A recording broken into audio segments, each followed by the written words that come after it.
العالمين اللهم وسلم على سيدنا محمد وعلى آل سيدنا محمد نوينا التعلم والتعليم والنفع والانتفاع والتذكر والتذكير والإفادة والاستفادة والحث على التمسك في كتاب الله وسنة رسول الله صلى الله عليه وسلم وابتغاء مرضاته وثوابه وقربه. Kita sampai di ayat ketiga, surat yang kelima, surat Al-Maidah.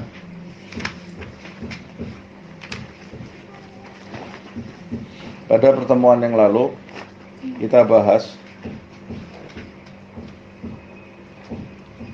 tentang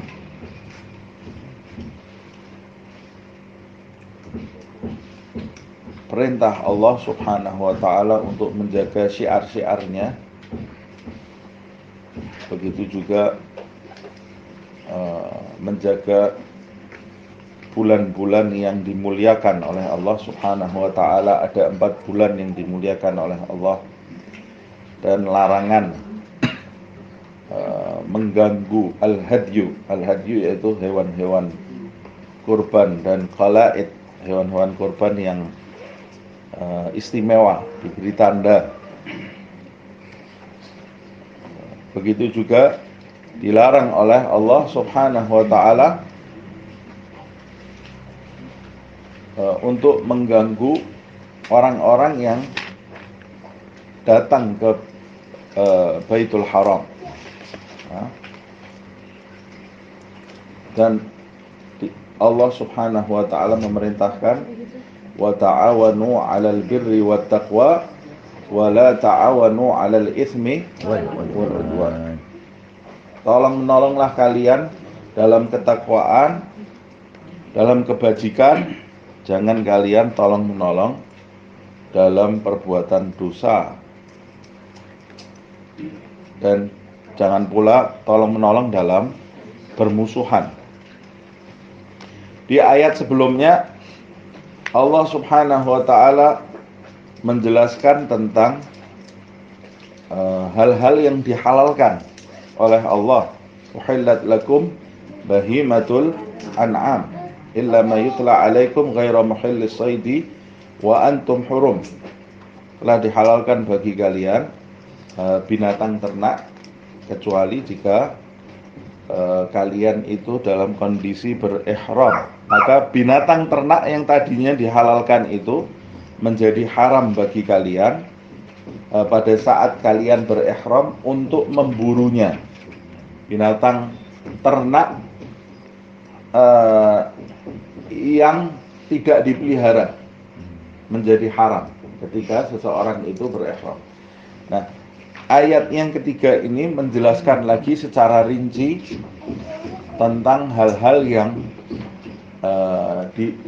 diharamkan oleh Allah Subhanahu wa ta'ala. Saya sampaikan di pertemuan yang lalu, Allah itu di dalam Al-Quran tidak menjelaskan hal-hal yang dihalalkan, tapi menjelaskan hal-hal yang diharamkan. Tidak merincikan, maksud saya, bukan tidak menjelaskan. Allah tidak merincikan hal-hal yang dihalalkan, tapi Allah merincikan hal-hal yang diharamkan oleh Allah Subhanahu wa ta'ala. Makanya kalau ada di ayat yang pertama, uhillat lakum bahimatul an'am, telah dihalalkan bagi kalian itu binatang ternak. Selesai. Semua binatang yang diternakkan itu dihalalkan oleh Allah Subhanahu wa ta'ala, kecuali yang diharamkan. Yang diharamkan kalau binatang ternak itu liar dan kalian sedang dalam kondisi ihram. Diharamkan bagi kalian untuk memburu binatang tadi. Kalau binatang yang tidak liar, boleh kalian makan. Ini yang pertama sudah dijelaskan di dalam ayat pertama di surat Al-Maidah, dan ini sudah kita bahas. Nah, ayat ketiga ini menjelaskan lagi secara rinci yang diharamkan. Saya sampaikan di pertemuan yang lalu, kenapa Allah merincikan hal yang diharamkan? Karena yang dihalalkan sangat banyak untuk disebutkan satu persatu. Berarti hal yang tidak diharamkan oleh Allah itu adalah sesuatu yang halal. Karena yang halal itu lebih banyak daripada yang haram. Kalau mau disebutkan yang dihalalkan, Al-Quran ini nanti bisa jilid-jilid kita bisa banyak sekali. Nah, sama seperti ketika Nabi Adam alaihissalam waktu di surga sebelum diturunkan oleh Allah Subhanahu wa taala, Allah juga mengatakan kepada Adam, semua ini kenikmatan buat kamu, hai Adam, hai Hawa yang ada di surga ini, semua halal buat kamu. Wala taqraba hadhihi syajarah. Yang diharamkan itu yang disebut oleh Allah. Yang dihalalkan tidak disebut ya. Apa yang dihalalkan di surga itu tidak disebutkan oleh Allah. Yang disebutkan wala taqraba hadhihi syajarah, ditunjuk oleh Allah. Tapi pohon yang ini kalian berdua jangan mendekatinya, apalagi memakannya. Mendekati saja jangan. Nah, cuma yang diharamkan oleh Allah yang disebut, yang ditunjuk oleh Allah Subhanahu wa taala secara rinci. Nah, kemudian saya jelaskan juga di pertemuan yang lalu, beginilah kaidah syariat. Kaidah syariat itu seperti ini. Kalau kita mau melakukan sesuatu di dalam hidup ini, kalau kita mau melakukan sesuatu dan kita ragu-ragu, ini boleh atau tidak? Yang mau kita lakukan ini boleh atau tidak? Nah, bagaimana caranya saya mengetahui? Caranya mengetahui ini dilarang atau tidak, diharamkan atau tidak, ada dalil pengharamannya atau tidak, ada dalil pelarangannya atau tidak. Kalau tidak ada dalil mengharamkan apa yang akan kita lakukan dan tidak ada dalil pelarangan baik dalam ayat atau dalam hadis Rasulullah SAW, maka hukumnya halal walaupun tidak ada dalil menghalalkannya. Walaupun tidak ada dalil menghalalkannya. Atau tidak ada dalil ini sudah dilakukan Nabi atau belum. Nah, walaupun tidak ada dalil itu, tapi kalau tidak ada dalil pelarangannya, maka itu boleh dilakukan dan itu halal dilakukan. Nah, konsep yang salah selama ini, kalau orang mau berbuat apa-apa kemudian mengatakan Nabi melakukan itu enggak? Ada dalil halalnya enggak? Ini betul kalau kamu mau ittiba, mengikuti sunnah Nabi Muhammad SAW. Orang yang mau mengikuti sunnah Nabi Muhammad SAW sebaiknya memang dia mempelajari apa yang dilakukan Nabi Muhammad SAW dan bagaimana cara Nabi melakukannya supaya terkait dirinya dengan Nabi Muhammad SAW.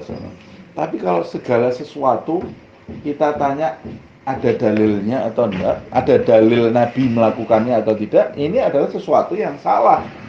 Karena tidak semua perbuatan baik dilakukan Nabi. Ini yang perlu kita pahami ya. Tidak semua perbuatan baik itu dilakukan atau diucapkan oleh Nabi. Walaupun setiap perbuatan dan ucapan Nabi adalah baik dan patut ditiru. Tapi Nabi Muhammad itu manusia. Tidak semua perbuatan baik dilakukan oleh Nabi Muhammad SAW. Boleh jadi karena keterbatasan umur. Karena keterbatasan umur. Makanya Nabi masih menyisakan perbuatan baik untuk orang-orang yang datang setelahnya. Karena keterbatasan umur Nabi Muhammad SAW. Atau karena Nabi posisinya sebagai Nabi pada saat itu, ada perbuatan baik yang prioritas yang harus lebih dia lakukan daripada perbuatan baik yang di bawahnya. Sebab kondisi zaman itu berbeda dan kondisi pribadi seseorang itu berbeda-beda. Makanya prioritas amal yang dilakukan orang itu juga berbeda-beda.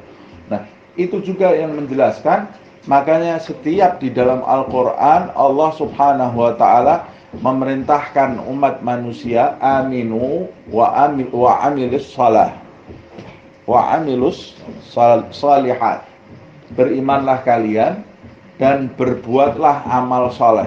Di dalam Al-Quran tidak ada pengkhususan lakukanlah amal soleh yang dilakukan oleh Nabi. Tidak ada.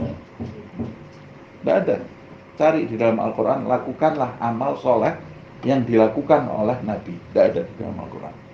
Dalam Al-Quran hanya ada perintah ikutilah hidupnya Nabi Muhammad SAW. Tapi lakukanlah amal soleh yang dilakukan Nabi, tidak ada. Sebab amal soleh itu luas sekali. Tidak bisa satu orang mengerjakan seluruh amal soleh. Tidak bisa. Amal soleh itu sangat luas sekali, dan amal soleh itu bisa berkembang di setiap zaman. Contohnya, saya kasih contoh. Dulu zaman Nabi Muhammad SAW, orang bersedekah pakai kurma. Orang bersedekah menggunakan dinar, dirham. Zaman sekarang orang bisa bersedekah dengan pulsa. Bid'ah apa enggak itu? Sekarang kan ada aplikasi itu kan. Aplikasi peduli. Apa bukan peduli? Apa itu? Yang buat sedekah itu setiap hari. Setiap hari kita bisa lihat kita bisa atau apa.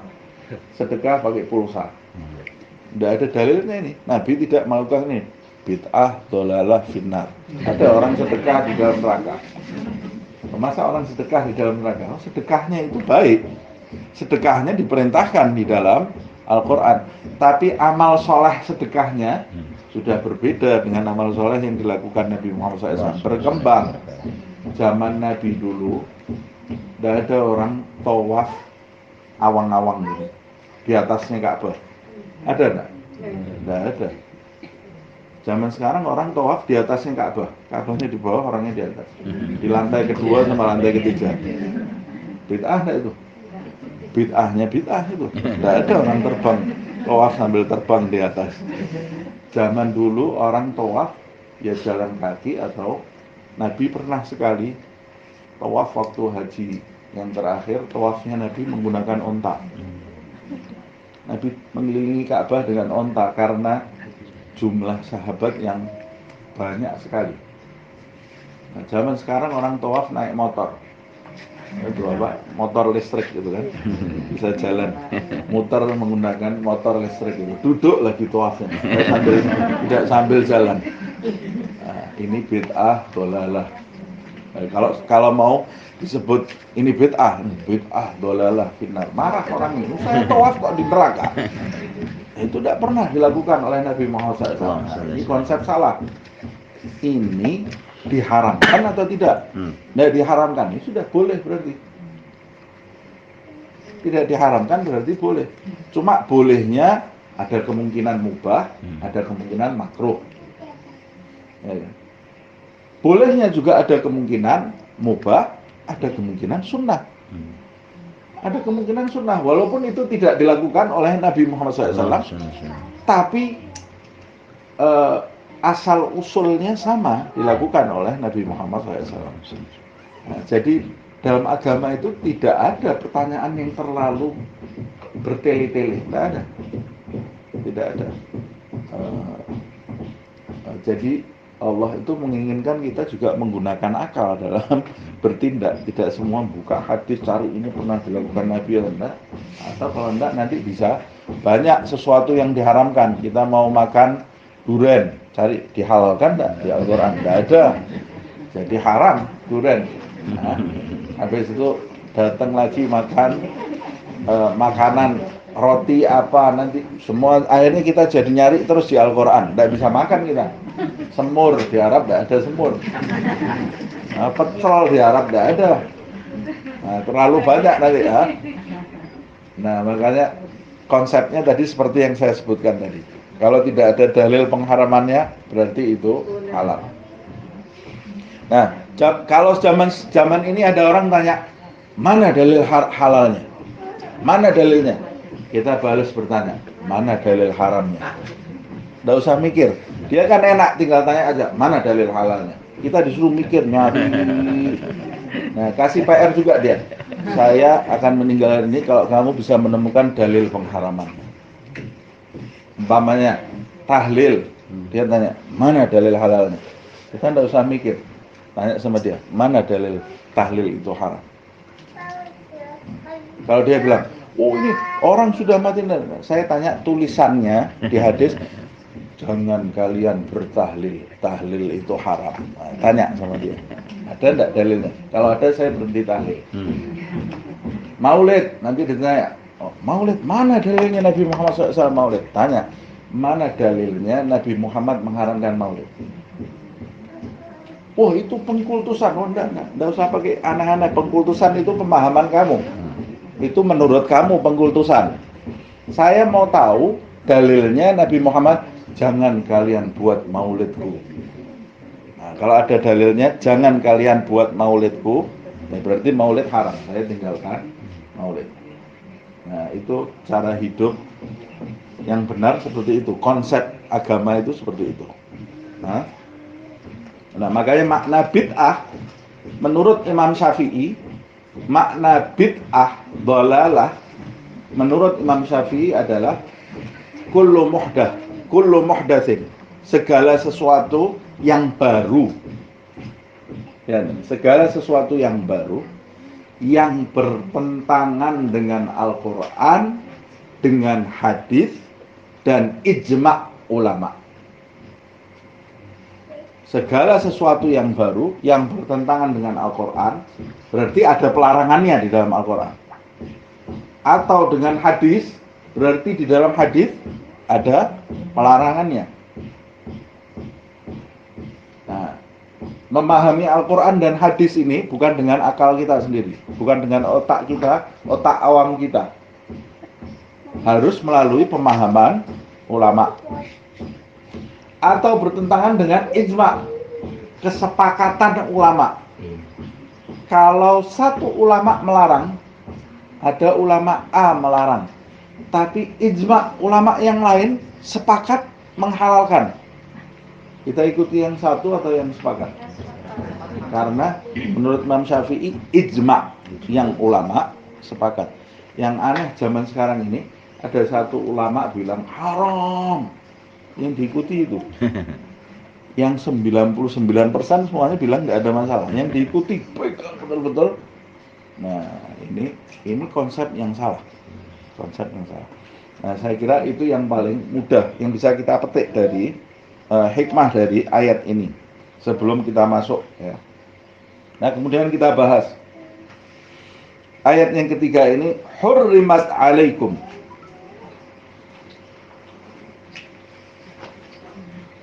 Kata hurrimat itu berarti telah diharamkan. Kalau diharamkan berarti majhul.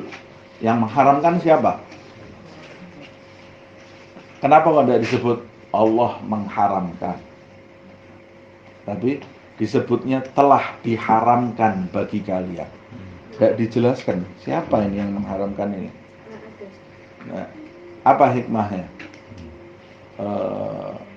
Hikmahnya pertama, karena setiap orang yang membaca ayat Al-Quran ini, mereka sudah meyakini yang menetapkan syariat itu adalah Allah Subhanahu wa ta'ala. Jadi setiap orang yang membaca Al-Quran, mereka meyakini Al-Quran ini datangnya dari Allah Subhanahu wa ta'ala, bukan buatan Muhammad SAW. Tapi Al-Quran ini adalah firman Allah Subhanahu wa ta'ala. Maka tidak perlu dijelaskan lagi siapa yang mengucap, siapa yang mengharamkan, siapa yang menghalalkan. Itu adalah Allah Subhanahu wa ta'ala. Hurrimat alaikum, telah diharamkan bagi kalian. Hikmah yang kedua, kenapa tidak diucapkan Allah mengharamkan bagi kalian, tapi telah diharamkan bagi kalian. Yang mengharamkan tidak disebut namanya. Hikmah yang kedua, kata ahli tafsir, karena sebetulnya yang mau ditekankan di dalam ayat ini bukan siapa yang mengharamkan, tapi sebetulnya hal-hal yang nantinya akan disampaikan yang haram itu, siapapun yang membacanya, dia akan merasa jijik dan merasa itu bukanlah sesuatu yang halal. Jadi tidak penting dalam tanda kutip pengucapnya, tapi yang penting kamu perhatikan yang diharamkan ini. Kamu membacanya, kamu belum tahu siapa yang mengharamkan saja, kamu membacanya, kamu sudah sadar bahwa ini menjijikkan, pasti akan diharamkan oleh Allah Subhanahu wa ta'ala. Jadi ketika ayat ini dimulai dengan hurrimat alaikum, telah diharamkan bagi kalian, berarti kita harus fokus tentang hal-hal yang diharamkan itu. Fokus di situ. Apa hal-hal yang diharamkan ke atas kalian? Yang pertama al-maitatu. Al-maitah itu kata serapan dalam bahasa Indonesia jadi mayit atau mayat. Bahasa Arabnya maitah atau mayitun. Mayitun, mayit. Maitah itu kembalinya kepada al-an'am, binatang-binatang ternak yang telah mati. Maksudnya telah menjadi bangkai. Segala binatang yang menjadi bangkai, walaupun itu halal, hidupnya halal, tapi kalau dia telah menjadi bangkai, maka hukumnya menjadi haram. Kecuali nanti ini dijelaskan di dalam hadis Rasulullah SAW. Kecuali bangkai ikan dan bangkai belalang. Ya. Bangkai ikan dan bangkai belalang. Seluruh ikan di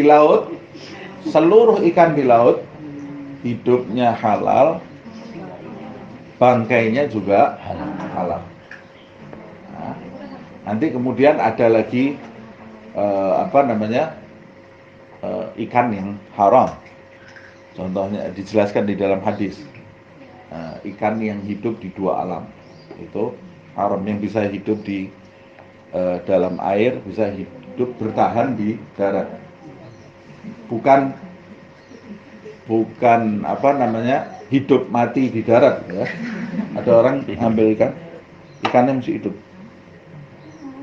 Setengah jam dibalikkan ke air lagi masih hidup. Oh, ini haram ini. Dia bisa hidup dia di darat ini. Enggak, itu dia bukan hidup di darat, tapi bertahan hidup. Kalau kamu biarkan lama-lama mati dia ya. Bukan seperti itu. Kamu saya cemplungkan ke dalam air, 1 menit masih hidup. Nah, sama seperti ikan itu diletakkan di darat. 1 menit, 5 menit dia masih hidup. Tapi bukan hidup itu namanya, bertahan hidup. Antara hidup dan mati gitu ya. Tapi kalau yang dinamakan hidup itu dia bisa hidup dengan bebas di darat. Makanya katak haram, kepiting haram, hidup di dalam air, hidup dia di luar. Rajungan halal. Saya kemarin makan rajungan sama Ustaz Dadang di Palembang, disuguhi rajungan. Rajungan itu lain. Dia kalau dikeluarkan dari air mati dia. Dia tidak bisa bertahan di darat. Tapi kalau kepiting dia hidup di darat. Bahkan bisa hidup lama di dalam tanah itu. Di darat itu haram hukumnya. Walaupun itu juga ada pendapat. Tapi kalau ulama Syafi'i mengharamkan itu. Tapi itu secara detail ya. Nah, belalang itu halal juga. Karena Nabi makan belalang. Nabi itu makan belalang. Tapi tidak semua belalang halal. Jangan kemudian kita keluar belalang seadanya kita makan. Nah, belalang yang dihalalkan itu belalang coklat. Kalau yang warnanya hijau, itu haram. Yang warnanya bermacam-macam itu haram. Nah, Imam Syafi'i menjelaskan belalang coklat. Belalang coklat itu adanya kalau di Arab. Di sini saya tidak pernah tahu ada apa enggak. Tapi di Arab ada belalang coklat. Itu ukurannya bisa besar-besar segini. Belalang coklat, warnanya coklat. Dan itu keluarnya ada musimnya. Tidak sewaktu-waktu ada. Keluarnya ada musimnya. Saya pernah mencicipi itu. Rasanya kayak udang. Sama persis seperti udang. Dan itu dimakan. halal, hukumnya halal. Bangkainya juga halal. Kenapa sih? Ya karena tidak bisa disembelih. Bagaimana nyembelihnya? Ikan, coba. Bagaimana nyembelihnya ikan? Tidak bisa. Caranya harus dipukul, kemudian mati. Disembelih tidak bisa. Ikan, lahirnya tidak punya leher ikan itu. Tidak bisa. Yang punya leher hidupnya di dua alam. Anjing laut, singa laut, yang ada lehernya. Semua hidupnya di dua alam. Nah, yang tidak punya leher, hidupnya kebanyakan di air. Nah, dalilnya lagi kenapa bangkainya itu kok tetap halal? Dalilnya dari mana? Dalilnya pernah sahabat diutus oleh Rasulullah SAW. Di hadis Bukhari disebutkan, di tengah jalan mereka kelaparan yang luar biasa karena bekal mereka sangat sedikit. Sampai di pesisir pantai mereka menemukan ikan sebesar kapal. Itu namanya ikan paus. Di dalam hadis itu disebutkan ikannya sebesar kapal. Sahabat itu badannya besar. Sahabat yang badannya besar naik onta yang besar, itu masih di bawah matanya ikan ini, dari besarnya ikan itu ya. Kemudian kata sahabat, lalu kami berpesta karena lapar itu. Kita potong dagingnya, diambil dagingnya, kemudian dibakar, dimakan oleh sahabat itu. Sampai rumah karena tanya ke Rasulullah SAW, halal, dihalalkan. Jadi kata Rasulullah SAW, apa yang ada di air itu tohur, apa yang ada di dalam laut itu tohur, airnya suci, yang di dalam semua halal, suci. Dari situ diketahui ikan itu walaupun bangkai ya dia halal dan suci, bukan cuma halal, tidak najis. Bangkai itu kan najis, tapi bangkainya ikan suci. Jadi kita pulang dari pasar bawa plastik, Allahu Akbar, ikan dalamnya isinya plastik isinya ikan, kan sudah bangkai itu, ikannya sudah mati, tidak ada ikan hidup. Kemudian kita ikat, terus kita sholat dulu, Allahu Akbar. Sah atau tidak? Sah. Loh, itu kamu bawa bangkai ikan. Bangkai ikan itu suci. Bangkai belalang suci. Bangkai manusia suci, tapi haram dimakan. Tidak boleh makan bangkai manusia. Hidupnya aja haram dimakan, apalagi. Nah, makanya jangan menggunjing orang. Kalau mengunjing orang kan kata Allah Subhanahu wa taala, ayuhibbu ahadukum ayyakula lahma akhihi maitan. Ya. Kamu mau enggak makan bangkai saudaramu? Haram. Kenapa? Manusia itu haram, enggak boleh dimakan. Kamu makan terus setiap hari. Enggak boleh. Kata ulama, ada satu orang bilang ke satu ulama besar, wahai Syekh, alhamdulillah saya puasa terus setiap hari, tidak pernah lapar. Ini ulama ini tahu apa yang dia perbuat ini, gurunya soalnya ya. Saya tidak pernah lapar, puasa terus. Sudah jelas kamu setiap hari tidak puasa.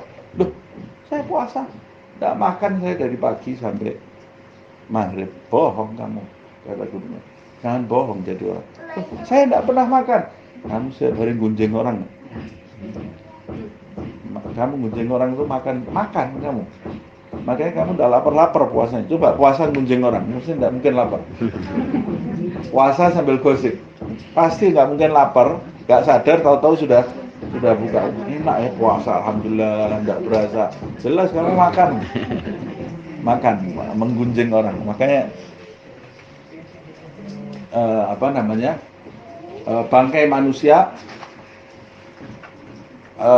suci. Makanya dia boleh dibawa ke dalam masjid.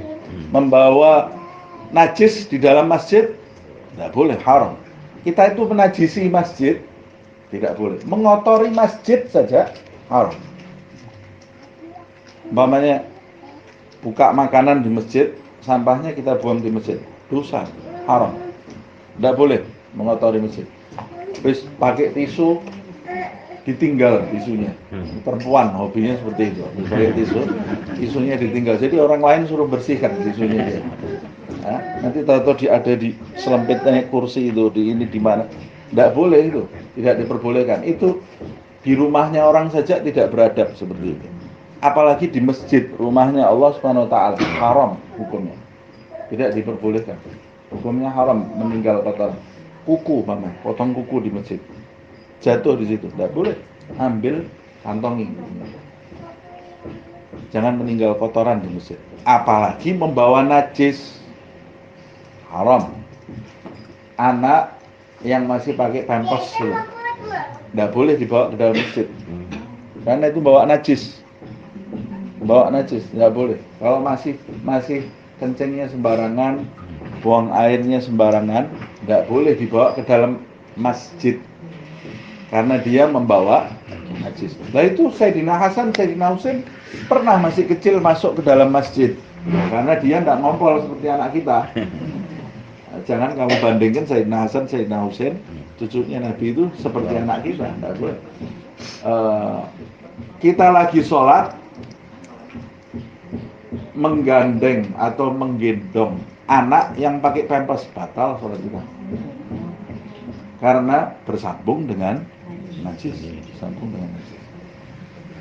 Nah, manusia, bangkainya manusia tidak najis, makanya dia jenazahnya boleh dibawa ke dalam masjid lalu disolatkan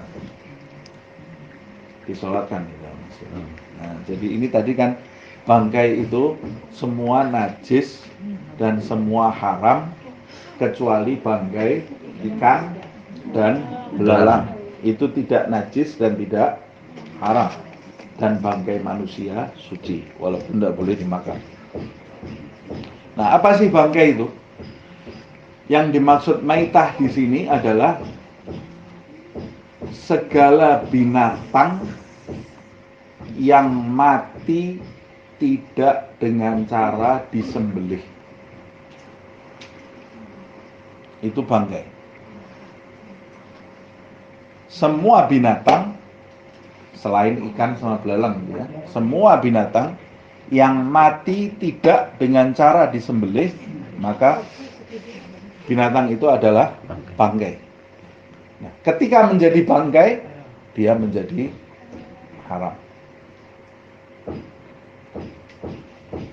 Contohnya, kambing mati ketabrak mobil.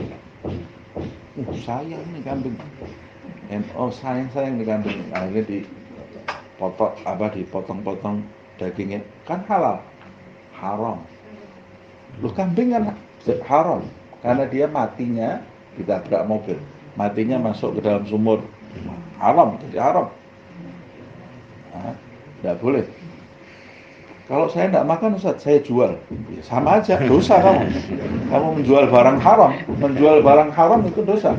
Banyak orang yang tidak paham hukum, punya ternak ayam, ternak kambing, matinya saja sama dia dipotong-potong dijual. Haram, dosa itu. Dan kalau dia jual, berarti dia pedagang yang tidak amanat. Pedagang yang tidak amanat, satu, dia seperti mengurangi takaran. Pedagang yang tidak amanat itu nanti akan dibangkitkan oleh Allah Subhanahu wa taala dan akan dituntut nanti.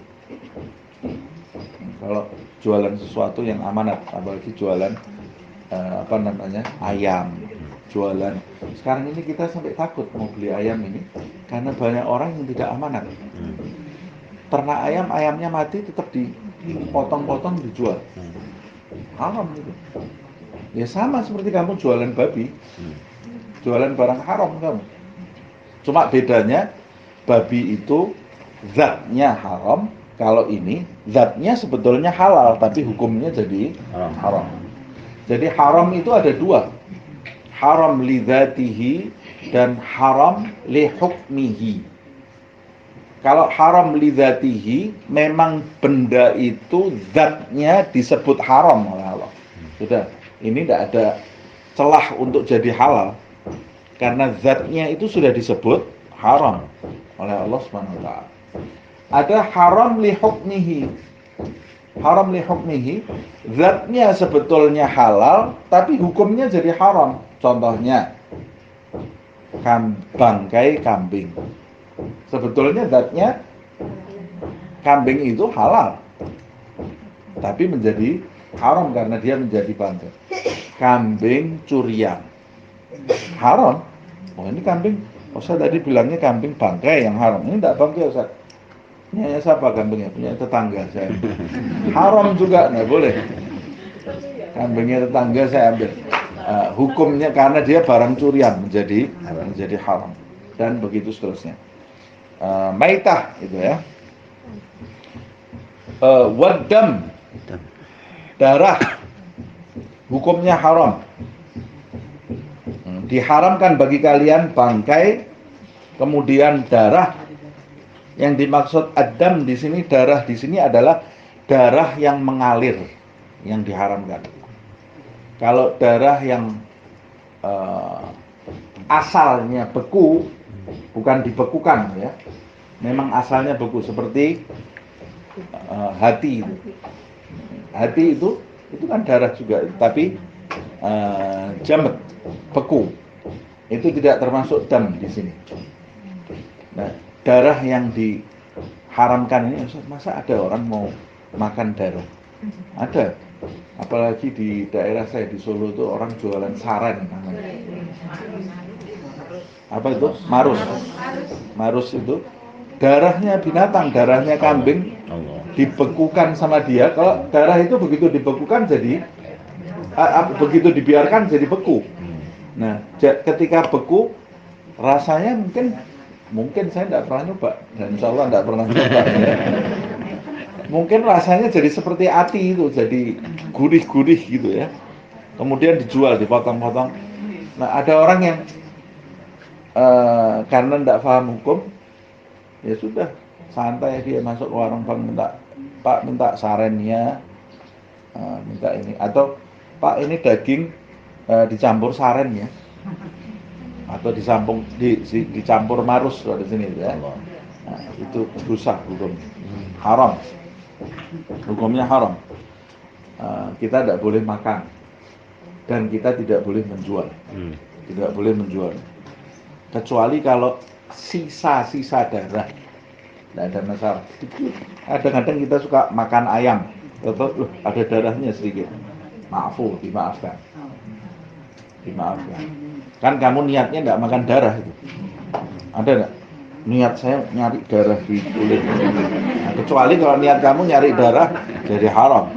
Tapi kalau makan daging ada darahnya sedikit, ya karena di dalamnya daging itu pasti ada darah yang tidak bisa dihilangkan, Nah itu hukumnya menjadi dimaafkan. Makanya daging itu sebelum bakar atau digoreng, ya dia dicuci dulu biar keluar darahnya itu, hilang darahnya. Karena memakan darah itu hukumnya haram. Kemudian walahmul khinzir,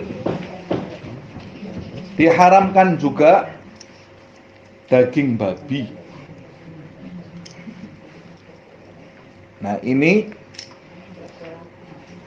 zatnya haram, daging babi. Ustaz, ini kita sembelih, walaupun kamu sembelih. Ini saya ternak sendiri Ustaz, walaupun kamu ternak. Tidak boleh. Daging babi itu haram dimakan dengan gaya, dengan cara seperti apapun. Dan subhanallah, babi itu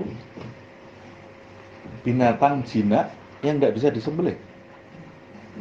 Aneh, tidak bisa disembelih babi itu. Mau disembelih dari mana? Tidak ada lehernya babi itu. Babi itu kan tidak ada lehernya, tidak bisa disembelih babi. Jadi kalau babi itu ditusuk dari duburnya sampai keluar ke mulut, matinya. Tidak bisa disembelih. Padahal binatang-binatang yang diternakkan di darat ini kan bisa disembelih semua. Babi itu sama Allah tidak dikasih leher, kamu tidak bisa nyembelih. Tidak bisa nyembelihnya kau. Nah itu sudah isyarat, ini jangan dimakan ini. Kalaupun dihalalkan, kamu nyembelihnya gimana? Padahal hewan itu kalau mati tidak disembelih dengan cara yang sah, maka hukumnya jadi bangkai. Jadi bangkai. Nah, kambing Kalau matinya kamu tusuk seperti babi, jadi haram. Jadi haram, jadi bangkai soalnya. Matinya harus disembelih. Matinya harus disembelih. Hewan halal yang matinya tidak disembelih jadi bangkai. Bangkai dari pertama tadi sudah disebutkan. Hukumnya haram. Lahmul khinzir. Lahmul khinzir ini haram plus najis. Biasanya hal-hal yang diharamkan oleh Allah, hal-hal yang dinajiskan oleh Allah, pasti dia haram. Pasti dia haram. Ada hal-hal yang diharamkan oleh Allah tapi tidak najis. Walaupun sebagian ulama juga berpendapat hal-hal yang diharamkan itu najis. Tapi ini tidak betul. Karena ada hal-hal yang diharamkan hukumnya suci, tidak najis. Contohnya kucing. Kucing itu haram dimakan, tidak boleh dimakan. Tapi hukumnya suci. Boleh kita sentuh tubuhnya, boleh, asal bulunya tidak nempel. Kalau bulunya nempel, bulunya itu jadi najis. Karena terpisah dari badannya kan. Segala sesuatu yang terpisah dari badan itu hukumnya menjadi seperti bangkai. Itu nanti akan kita pelajari lah di dalam fikih. Umpamanya ada kambing hidup, kakinya putus, kakinya ini jadi bangkai. Kakinya jadi bangkai. Ada kambing hidup, kakinya putus. Sayang nih kakinya enak dibuat sop. Sop kaki. Kan kambingnya enggak bangkai, kakinya ini bangkai. Nah, kakinya bangkai. Nah, kalau bangkai hukumnya najis. Segala sesuatu yang terpisah dari badan binatang, walaupun itu binatang yang halal, hukumnya jadi bangkai. Nah, makanya ulama Syafi'i menghukumi kucing itu suci, tapi bulunya yang rontok najis. Najis. Tapi suci itu bukan halal. Oh, suci kemudian disembelih, enggak boleh. Enggak boleh. Nah, ada orang yang memahami salah loh ya. Kucing ini suci, disembelih dimakan. Allah. Enggak boleh. Karena segala sesuatu yang suci belum tentu halal. Belum tentu halal. Segala sesuatu yang kotor, seperti segala sesuatu yang kotor, belum tentu najis. Belum tentu najis. Walaupun sebagian besar yang kotor itu adalah sebagian besar yang najis adalah kotor. Darah itu najis, kotor. Ingus. Maaf ini ya. Kalau sudah bicara najis itu kadang-kadang menjijikkan. Ingus, kotor enggak? Najis? Enggak najis. Orang yang kena ingus sholat, tetap sah enggak dia? Bukan sesuatu yang najis, tapi itu kotor. Itu kotor lah, harus dibersihkan. Muntah, kotor dan najis. Jadi makanya kita harus detail dalam memahami sesuatu. Kalau enggak nanti bisa was-was. Jadi was-was. Kita lanjutkan. Babi. Allah menyebutnya di sini lahmul khinzir. Kenapa kok disebutnya lahmul khinzir? Allah tidak menyebut khinzir, babi, tapi dagingnya babi. Dagingnya babi ini diharamkan bagi kalian. Oh, berarti kulitnya enggak apa-apa, Ustaz? Dibuat kerupuk seperti kulit sapi itu, dibuat kerupuk. Kulitnya enggak apa, karena ini yang disebutkan lahm babi. Enggak. Semua yang ada di babi itu haram. Kenapa yang disebut dagingnya? Ya karena umumnya yang dimakan itu daging. Umumnya yang dimakan itu daging. Dan ini Allah tidak membahas mengenai suci atau najis, tapi membahas mengenai haram. Haram atau halal. Kita harus bisa membedakan. Ini pembahasan apa? Haram halal atau najis suci. Kalau babi haram atau halal? Haram. Sudah selesai. Tidak ada khilaf di antara ulama. Suci atau najis ada khilaf. Ada khilaf dalam artian ini najisnya semua sepakat, tapi taraf kenajisan babi itu ada khilaf. Ada yang mengkategorikan mughalladhah. Kalau mughalladhah berarti harus dicuci 7 kali, salah satunya dicampur tanah. Ada yang mengkategorikan mutawasithah. Ada khilaf.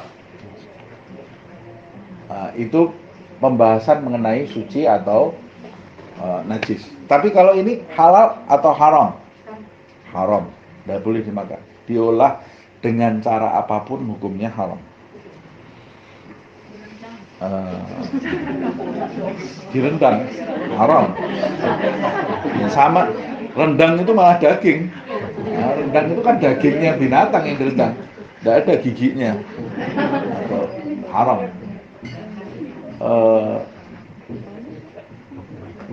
Di Arab ada babi apa enggak? Ada di padang liarnya itu, ya babi liar itu. Babi liar, babi hutan, tapi bukan hutan, di Arab tidak ada hutan. Nah, tapi di alam liarnya itu, di padang pasirnya. Itu kalau direndam, misalnya terlanjur makan misalnya, kemudian bumbunya itu ikut haram. Bumbunya. Ya, segala sesuatu yang masalahnya bukan bumbunya haram atau tidak. Misalnya dia terlanjur makan, tiba-tiba dia baru tahu gitu. Ya, saya jelaskan sebentar. Saya jelaskan, dengarkan. Nah, saya jelaskan. Bumbunya haram atau tidak? Bumbunya, zatnya tidak haram. Bumbu rendang, tidak haram zatnya.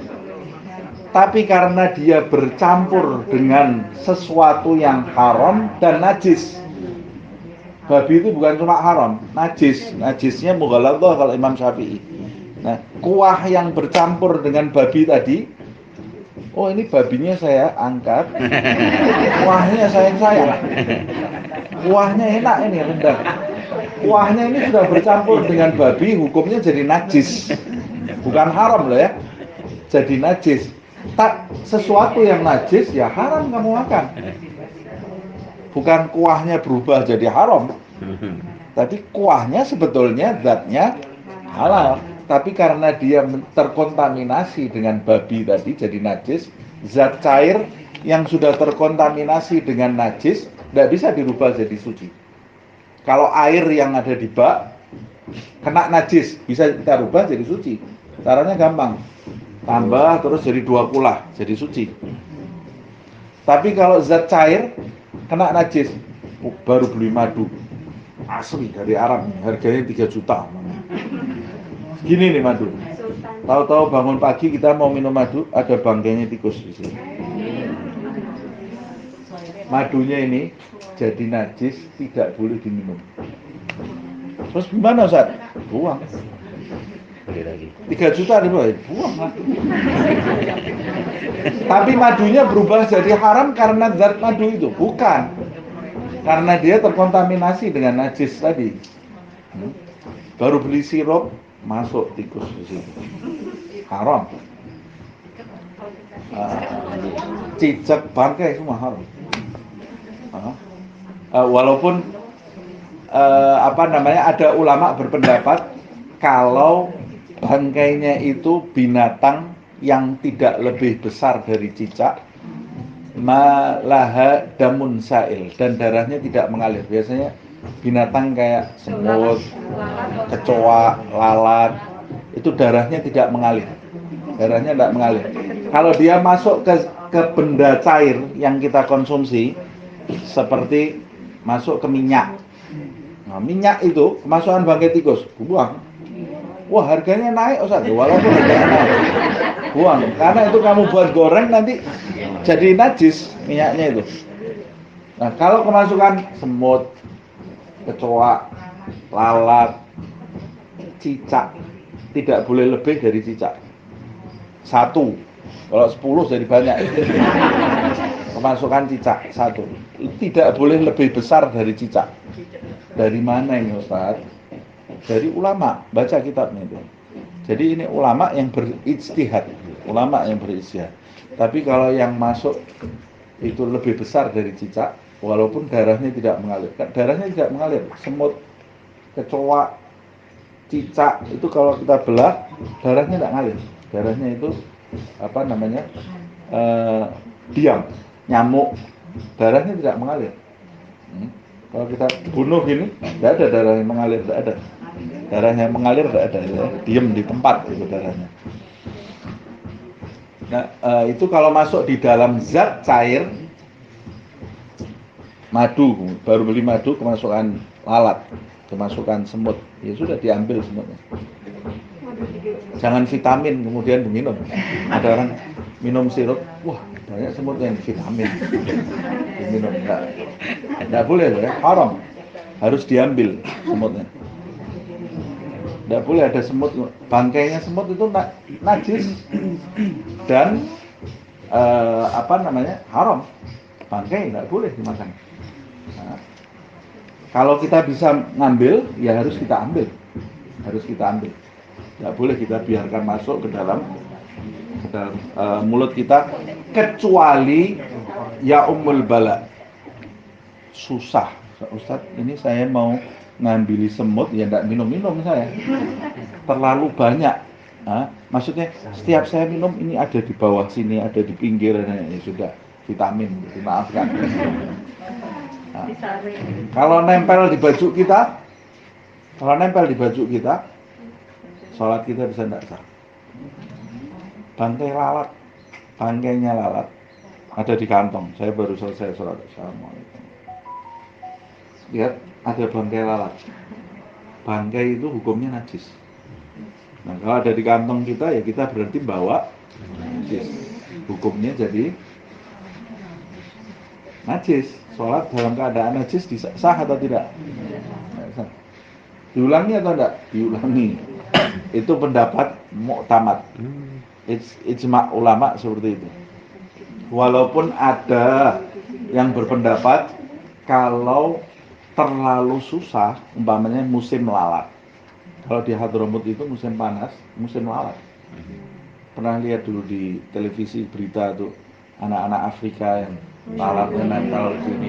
Dan kalau mau ngilangi lalat tidak bisa, itu musim lalat. Nah itu ya karena itu menyusahkan.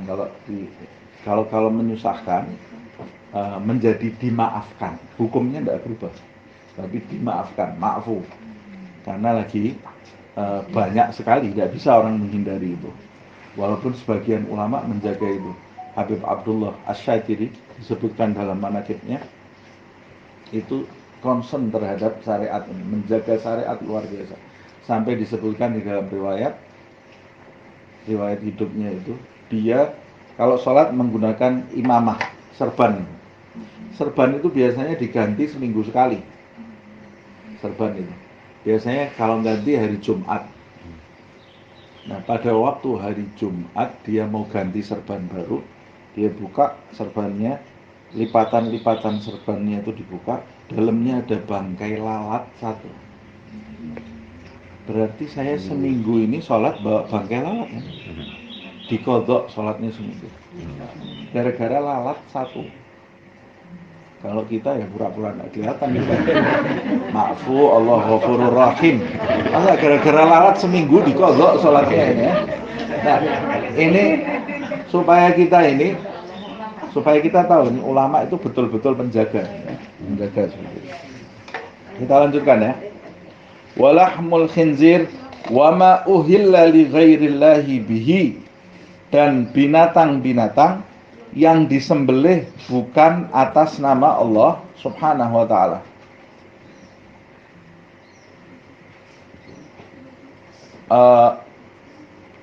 Disembelih bukan atas nama Allah Subhanahu wa ta'ala, berarti binatang-binatang yang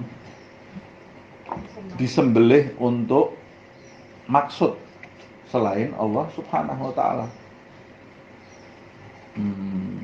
Umpamanya untuk sesembahan atau untuk ibadah-ibadah yang ditujukan bukan untuk Allah Subhanahu wa ta'ala. Tidak boleh kita memakannya. Tidak boleh dimakan. Nah, itu apa? Ada, bukan sajen, namanya apa itu? Sedekah bumi. Ya. Istilahnya ada sedekah bumi. Sedekah bumi mau dikasihin siapa ini? Nah, sedekah bumi. Mending daripada kamu buang di laut, sedekah bumi itu ya sedekah sama fuqara wal masakin itu. Kalau sedekah sama fuqara wal masakin itu tolak balak, betul. Menolak balak. Kalau sedekahnya sama bumi, siapa yang kamu sedekahi itu? Yang kamu sedekahi siapa? Kecuali kalau makanan tidak bisa dimakan orang. Saya umpamanya makanan sudah saya makan, nggak pantas masa saya serahkan orang. Saya tidak bisa habis. Ini saya menyerahkan orang, masa bekas makanan saya tidak bisa habis. Saya niat saya sedekahkan buat jin muslim, buat seluruh makhluk Allah Subhanahu wa taala. Walaupun kalau bisa ya jangan dibuang lah. Karena ada orang yang memerlukan itu. Makanya kalau ngambil makanan itu diukur habis benda ini ya. Nah, waktu kondangan yang kata ya, ada hajatan apa nafsu ngambilnya banyak sisa. Tidak boleh, tidak diperbolehkan. Nah, kalau terpaksa harus membuang, niatkan sedekah untuk jin muslim, untuk binatang, makhluk Allah Subhanahu wa taala. Nah, itu tidak ada masalah. Tapi yang jelas semua binatang ternak yang disembelih bukan bangkai, disembelih tapi tidak ditujukan untuk Allah Subhanahu wa taala, hukumnya seperti bangkai. Tidak boleh dimakan. Kalau jeruknya boleh saya makan enggak? Boleh. Nah, jeruk kan tidak disembelih. Ada orang sajen itu naruh jeruk, naruh ini, bisa makan, enggak apa dimakan. Tapi kalau bangkai, kalau daging enggak boleh. Enggak boleh karena dia disembelih. Alasannya itu karena disembelih tidak ditujukan untuk Allah Subhanahu wa taala. Minyak, misalnya sajennya minyak satu, wah lumayan, bisa beli minyak sekilo. Wal munkhaniqatu, dan hewan yang mati tercekik. Maksudnya munkhaniqah di sini tercekik ini baik secara sengaja atau secara tidak sengaja. Ada orang-orang yang hewannya matinya memang dicekik supaya darahnya tidak keluar. Jadi supaya gurih katanya. Darahnya biar bercampur. Padahal itu jadi penyakit nanti. Jadi penyakit. Dan biasanya binatang yang mati seperti itu, jadi hagen, darahnya itu dibiarkan di dalam, itu jadi tidak enak. Dagingnya jadi keras. Jadi keras. Binatang itu jangan matinya dicekik lah. Dia mati dalam keadaan takut saja, itu dagingnya berubah. Dagingnya akan berubah. Makanya kan disunahkan kalau menyembelih, ini sebentar lagi kurban ini ya. Kalau mau menyembelih, tempatnya hewan kurban yang belum disembelih itu harus jauh dari tempatnya hewan yang disembelih. Karena hewan ini waktu disembelih ya dia teriak manggili temennya, saya disembelih, kita nggak tahu nih ngomong, ngasih tahu temennya, panik nggak yang di situ? Panik yang di situ temennya, itu berubah nanti dagingnya. Apalagi disembelih di depan temennya, nggak boleh. Itu tidak punya rasa iba gitu ya, nggak punya rahmat itu. Rasul itu menganjurkan setiap hewan yang akan disembelih itu dijauhkan tempatnya dari hewan yang belum disembelih. Terus ketika mau disembelih diletakkan tidak dengan cara yang kasar sampai jatuhnya. Ada orang-orang yang ahli bisa caranya meletakkan. Jadi kita harus menghormati hewan sesembelihan itu. Kemudian ketika disembelih disunahkan menutup matanya. Karena binatang itu biasanya begitu matanya ditutup dia merasa aman. Nah, binatang itu kalau ada kejadian macam-macam gitu ya, yang menakutkan, tutup aja matanya. Makanya kalau bawa binatang perjalanan luar kota, itu matanya kalau ditutup, di kandang ketutup, dia tidak ngeliat apa-apa, bisa tenang. Dia bisa tenang. Nah begitu juga ketika mau disembelih, ditutup matanya. Dia nanti bisa tenang. Kemudian ketika menyembelihnya menggunakan alat menyembelih yang tajam. Itu ada tata caranya. Nah, ini dicekik tidak boleh. Wal mauqudah. Al mauqudah itu yang dipukul, mati dipukul.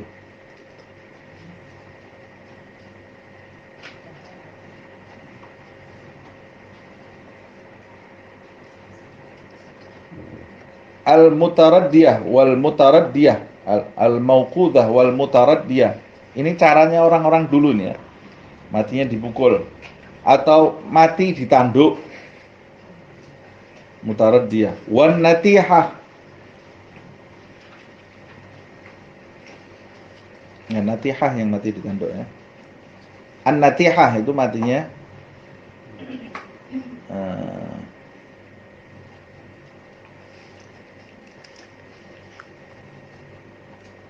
an natihah itu yang ditanduk. Kalau al mutaradiyah itu mati jatuh, hewan yang mati karena jatuh. Atau an natihah, hewan yang mati karena ditanduk hewan lain. Wama akalas sabu'u, dan hewan yang mati karena diterkam binatang buas. Semuanya jadi haram. Kenapa? Ya itu semuanya bangkai. Jadi bangkai. Illa ma dzakaitum, kecuali yang kamu sembelih. Maksudnya apa ini? Maksudnya kalau kamu memiliki kesempatan untuk menyembelih hewan tadi sebelum mati, itu bisa menjadi halal. Ada hewan tercekik umpamanya. Kita lihat tercekik kena tali, sudah mau mati dia. Segera kita ambil, kemudian kita sembelih, jadi halal. Sebelum dia mati. Walaupun ada gerakan, hanya gerakan yang lemah. Ada gerakan kakinya umpamanya bergerak sudah lemah gitu ya. Itu masih dikategorikan hidup. Kalau segera kita sembelih, boleh kita makan. Boleh kita makan. Atau ada hewan jatuh umpamanya. Hewan diterkam binatang buas. Masih hidup ya. Kita sembelih, boleh kita makan. Nah, ada juga memang hewan yang sebelum disembelih terpaksa harus ditusuk terlebih dahulu. Tapi ketika dia masih hidup segera disembelih, maka boleh dimakan. Seperti onta. Onta itu tidak bisa kita letakkan terus disembelih kayak kambing. Mati kita, ditendang sama ontanya. Tidak bisa, onta itu cara menyembelihnya harus ditusuk dulu lehernya.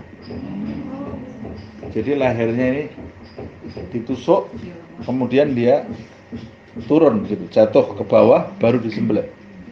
Badannya tidak ada yang bisa banting onta seperti banting sapi dan kambing. Onta itu pernah ada orang naik onta, suku Baduy itu nyebrang di jalan raya, ada mobil Mercy kecepatan penuh, nabrak onta tadi, yang di dalam Mercy itu mati, yang naik onta hidup. Kuat onta itu, yang di dalam mobil Mercy itu mati, Mercy-nya ini hancur, ontanya kakinya patah tapi masih hidup. Kuat, onta itu binatang yang sangat kuat sekali.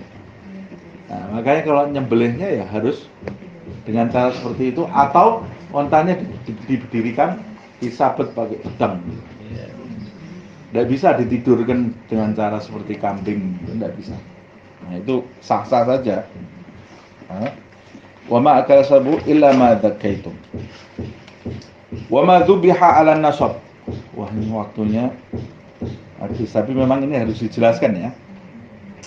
Wa ma dzubiha 'ala nusubi, dan segala hewan yang disembelih untuk nusub itu sesuatu dari kata nasab. Nasab itu sesuatu yang ditegakkan.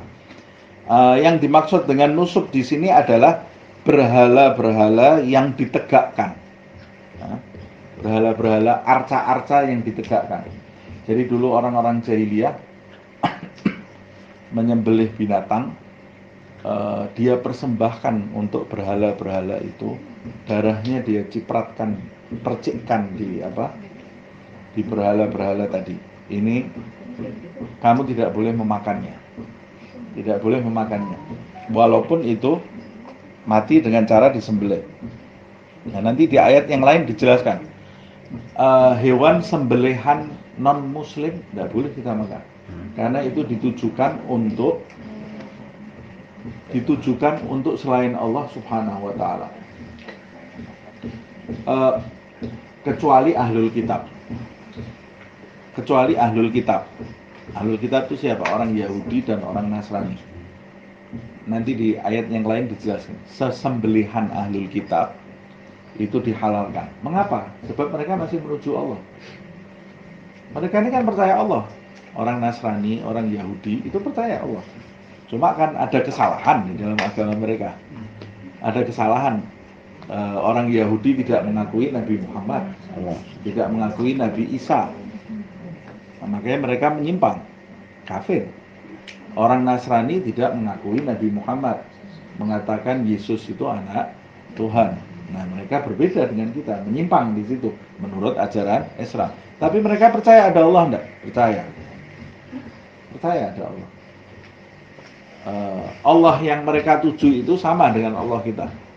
Cuma mereka itu tidak tunduk kepada seluruh perintah Allah Subhanahu wa taala. Nah, tapi kalau orang di luar ahlul kitab, yaitu yang dia tuju sudah bukan Allah lagi. Yang dia tuju yang lainnya, sesembahan yang lainnya itu tidak boleh kita makan. Tapi kalau ahlul kitab boleh, walaupun nanti ada perinciannya akan kita bahas. Nah, yang ditujukan untuk berhala, wa ma dzubya 'ala nusubi wa antastaqsimu bil azlam, atau diharamkan pula kamu tastaqsim, itu istaqsama yastaqsimu, itu mengambil bagian, maksudnya di sini mengundi, mengambil keberuntungan, mengundi keberuntungan bil azlam. Azlam itu dengan undian, ya, seperti undiannya menggunakan anak panah, azlam. Jadi apa yang mereka sembelih dengan anak panah untuk undian, mereka punya kebiasaan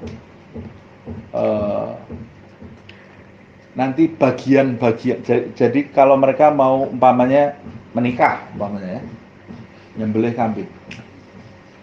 kambing, nanti dagingnya itu dipotong-potong. Ini kebiasaan jahiliyah nih ya, ditempelkan di panah. Daging ini ditempelkan di panah, panahnya itu ditulis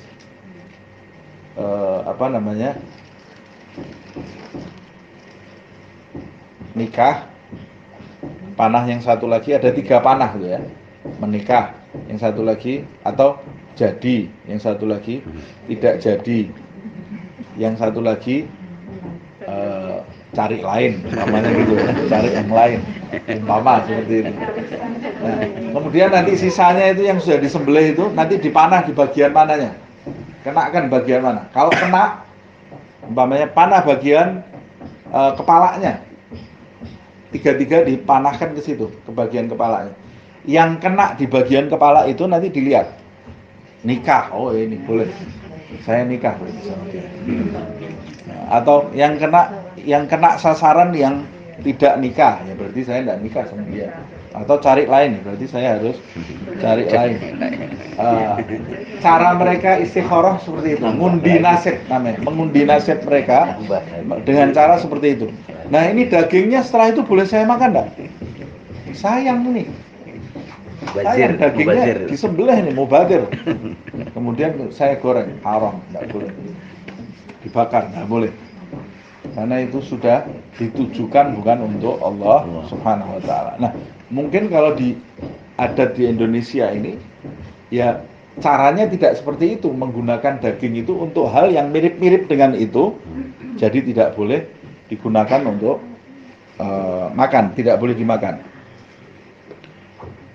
Wa madzubiha 'ala nusbi wa antastaqsimu bil azlam dzalikum fisqun. Semua itu yang disebutkan di atas itu adalah perbuatan fasik. Perbuatan fasik ini apa? Perbuatan fasik. Fiskun itu Sebetulnya awal mulanya fisik itu adalah istilah untuk kurma yang sudah kering sehingga kulitnya ini terpisah dari isinya. Itu kurma yang seperti itu dijuluki fisik. Apa fisik itu? Kurma yang kulitnya sudah terpisah dari dagingnya. Kurma kalau kering itu pasti kan kulitnya melembung gitu ya. Itu kalau kita diamkan lama-lama nanti terkelupas sendiri kulitnya, terpisah dari dagingnya. Nah, orang fasik itu dijuluki fasik karena keringnya jiwanya dari ketundukan kepada Allah Subhanahu wa taala, sehingga tuntunan agama yang harusnya menyelimuti hidup akan terkelupas dari dalam hidupnya. Kamu kalau percaya kepada Nabi Muhammad, percaya kepada Allah, tapi tidak menjaga dirimu dari makanan-makanan yang diharamkan ini, maka kamu termasuk orang fasik. Masih Islam enggak dia? Masih Islam. Tapi ajaran Islam akan terkelupas dari kehidupanmu. Orang fasik itu adalah orang yang keluar dari ajaran. Masih Islam enggak? Masih Islam. Ada yang bisa menjadikan tidak Islam, sudah keluar total, tidak percaya. Tapi ada juga orang fasik itu orang yang masih Islam, tapi dia meninggalkan ajaran Islam, tidak sholat atau melanggar hukum seenaknya saja. KTP-nya masih Islam, masih Islam. Nah, itu disebut fasik. Makanya kadang-kadang istilah fasik itu ditujukan untuk orang kafir juga, yang itu sudah fasik 100% gitu ya. Ada ditujukan juga kadang-kadang untuk orang-orang munafik. Ada ditujukan untuk orang-orang Islam yang tidak menaati aturan-aturan Islam. Dia disebut fasik. Dia disebut fasik. Nah, ayat ini menjelaskan orang yang tidak menjaga makanan. Jadi ketaatan, ketundukan kepada Allah itu bukan sekedar sholat 5 waktu. Ternyata menjaga sesuatu yang masuk ke perut kita itu bagian dari ibadah. Orang yang tidak menjaga makanan yang masuk ke perutnya, kata Allah, dia adalah orang yang fasik, terkelupas agama dari dalam dirinya. Yang halal banyak kok, cari yang haram. Yang halal itu banyak. Kenapa kamu mencari yang haram? Rasulullah SAW bersabda, innal halal bayyinun wa innal haram bayyinun. Yang halal itu sudah jelas, yang haram itu sudah jelas. Wa bainahuma umurun mutasyabihat. Dan di antara halal dan haram itu ada barang-barang yang syubhat. Yang syubhat itu hukumnya sama dengan yang haram. Jangan kamu dekati. Siapa yang mendekati barang syubhat yang tidak jelas kehalalannya dan mendekati barang haram, itu seperti binatang ternak yang digembalakan di pinggir jurang. Matinya lebih cepat. Bahaya, dalam bahaya. Hidupnya itu di tepi bahaya. Nah, siapa yang terbiasa makan sesuatu yang tidak jelas, agamanya itu di tepi neraka.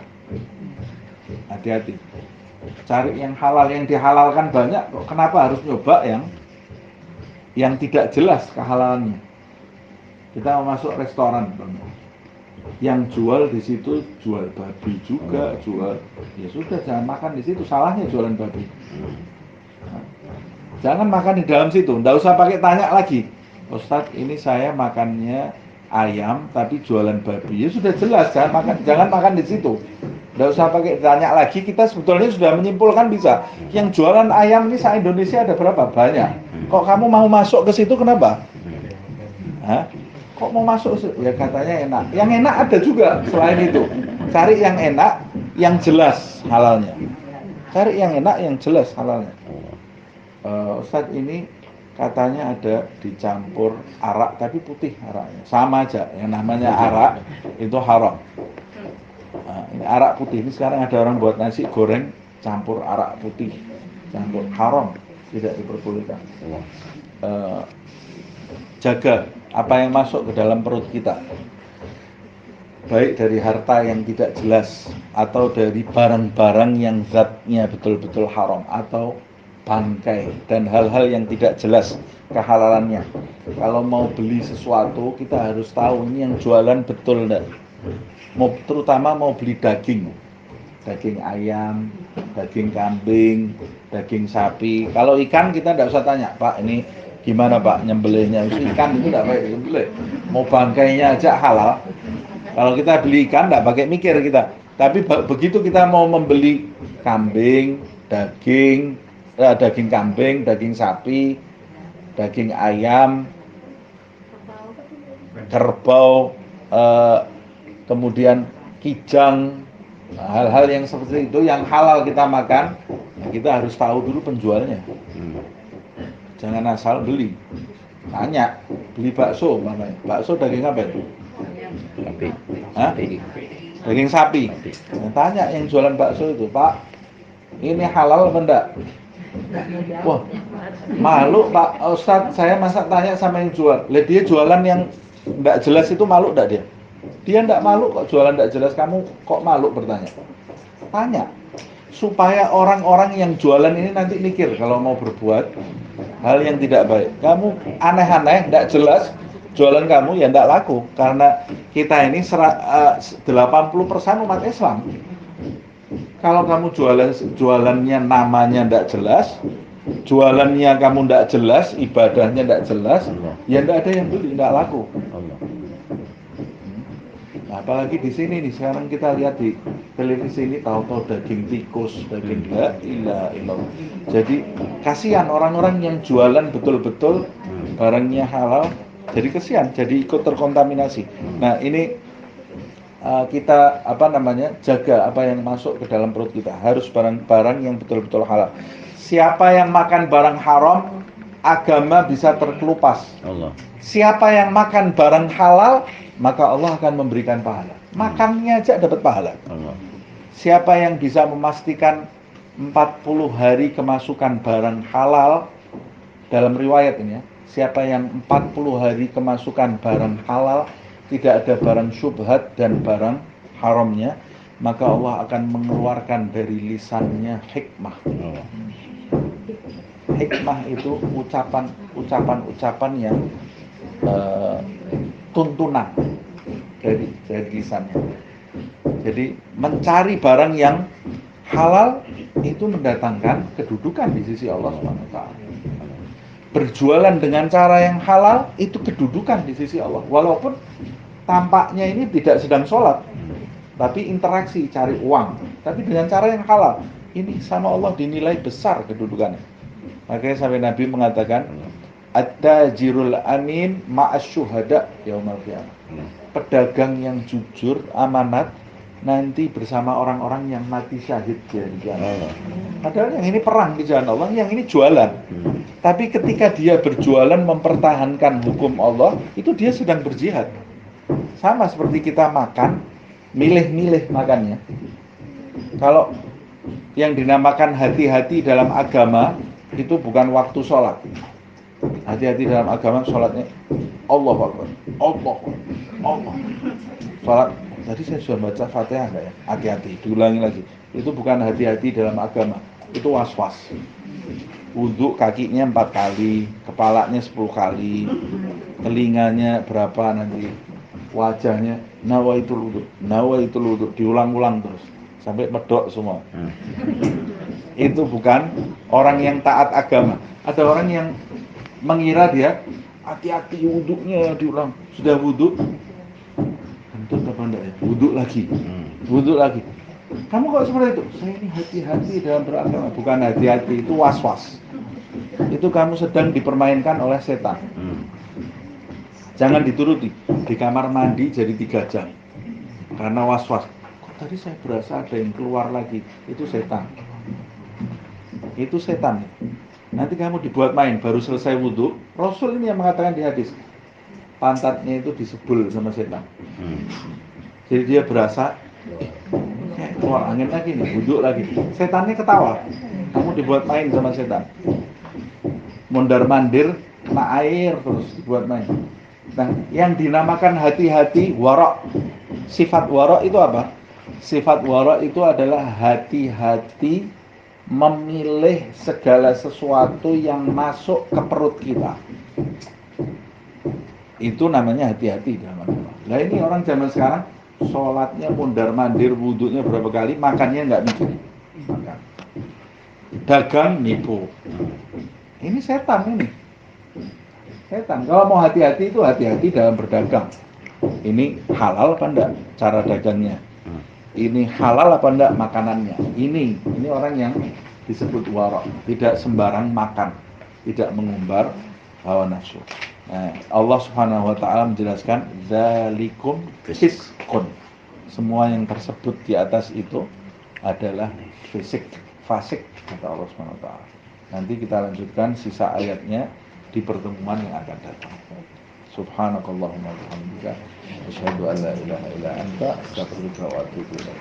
Ya Rabbana a'tarafna bi annana tarafna wa annana asrafna ala Allah asrafna fatub alaina tauba تغسل لكل حوبة واستر لنا الأورات وآمن الروآت واغفر لوالدينا ربي ومولودينا والآل والإخوان وسائر الخلان وكل ذي محبة أو جيرة أو صحبة والمسلمين أجمع آمين ربي اسمع فضلا وجودا منا لا باكتساب منا بالمصطفى الرسول نهضى بكل سور بالمصطفى الرسول نهضى بكل سور بالمصطفى الرسول نهضى بكل سور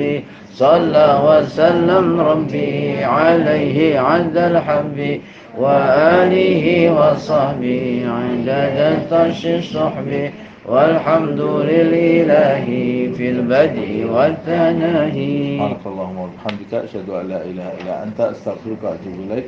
سبحان ربك رب العزة عما يصفون وسلام على المرسلين والحمد لله رب العالمين والعفو منكم.